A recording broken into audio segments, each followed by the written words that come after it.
I'm just leaving my hometown because I went to visit my parents and I ran into one of my two bullies, biggest bullies. They were twin boys. So I brings it all back, and I have thought about making a video like this, and I don't know, maybe I won't post it, but the reason I'm making this video is not for attention. It's not for anybody to feel bad. It's not for anybody to find out who they are, and it's not for anybody to, reach out to me from high school and, say that they feel bad they didn't do anything. I really am not doing it for those reasons. The reasons I always felt like I should do this is because when kids are bullied, they don't talk to anybody. They don't tell anybody what is happening, and sometimes it's too late. And people are left wondering, how did it get that bad?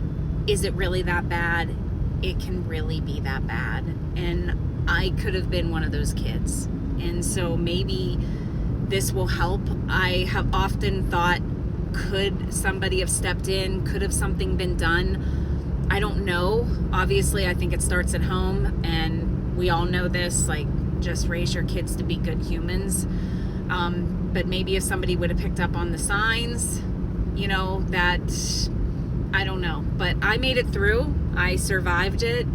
The reason I'm going to get into it, and I'm not going to tell every little gory detail, is because they bullied me from grade fourth grade, till senior year of high school.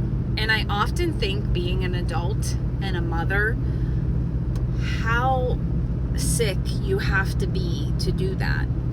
I'm sure their home life was not good. I would guess it wasn't. I mean, somebody told me it wasn't, because I didn't tell a lot of people, but this one person I told, she said, just so you know, they lived a really, really horrible life. And I'm not excusing what they did to me, but I just often think, like, why didn't they just let up? Why didn't they let me go? So it starts in fourth grade. I am coming from a very poor area. We lived in apartments. I went to this little Green Oak Elementary, and shout out to all my friends from there, because we were all friends. We didn't have anything. We were all poor. Our moms weren't helping out at the PTO. They weren't packing our lunch because they were all working. Like, it was just, we were all on the same level.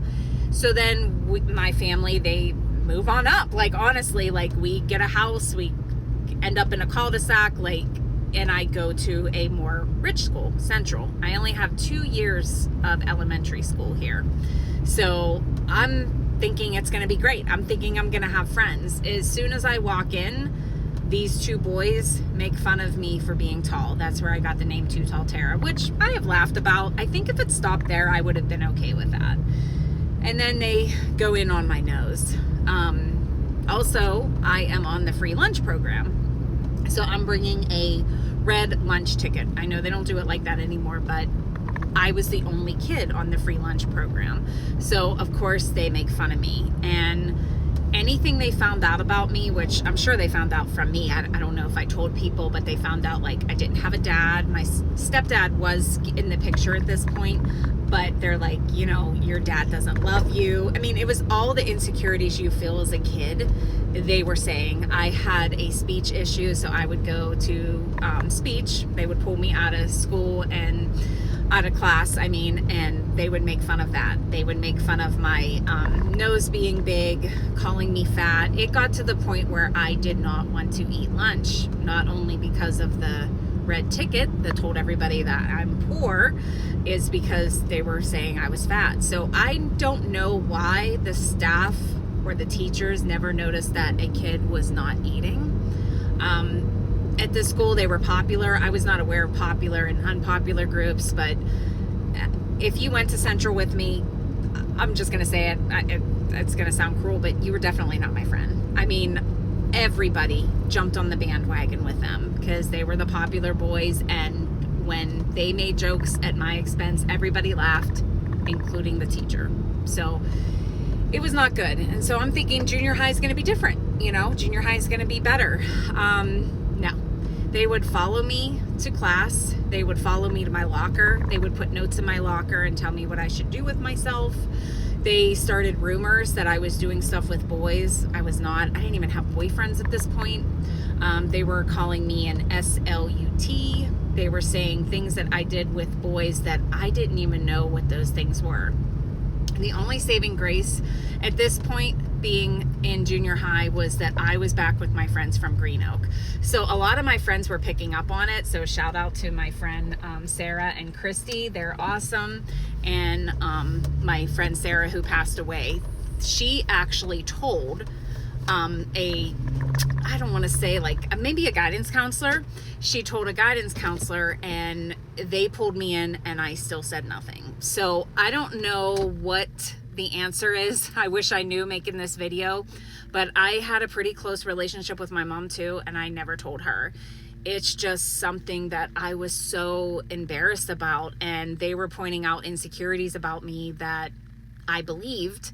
I believed I was ugly. I believed I was fat. I believed, my dad left because of all those things. Like, it was a very tough situation, and I wish I would have talked to somebody, but I didn't. So we get to high school. I'm thinking high school's going to be better, just like I thought with junior high. Of course, I'm older now, and for some reason, Heidi, if you're watching, hi, but they're popular. Everybody loves them. Everybody's dating them, and they're just sending me notes every day, whispering in my ear.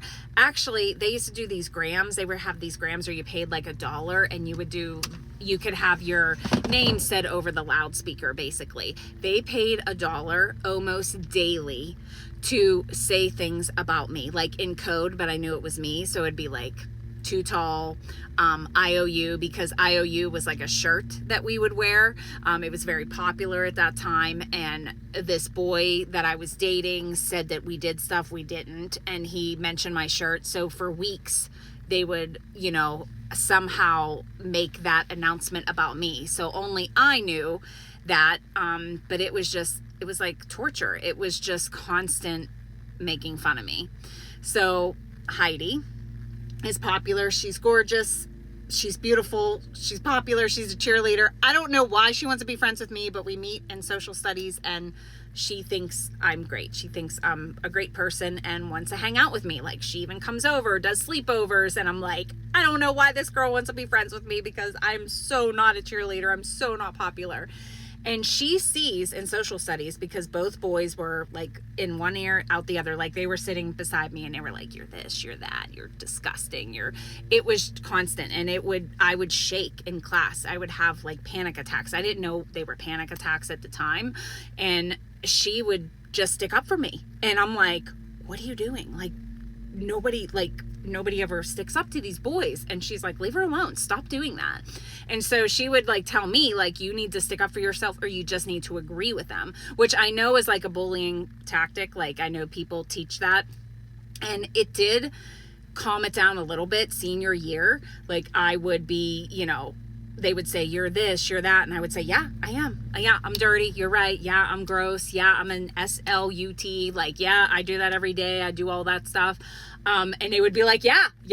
And I'm like, yeah, I agree. I'm the blah, blah, blah of Elizabeth, and it would like tame down, but they never let up. It was like they were clocking in for a job. So I didn't get into every detail and I don't want to. And like I said, I talked about it a little bit with people later in my life.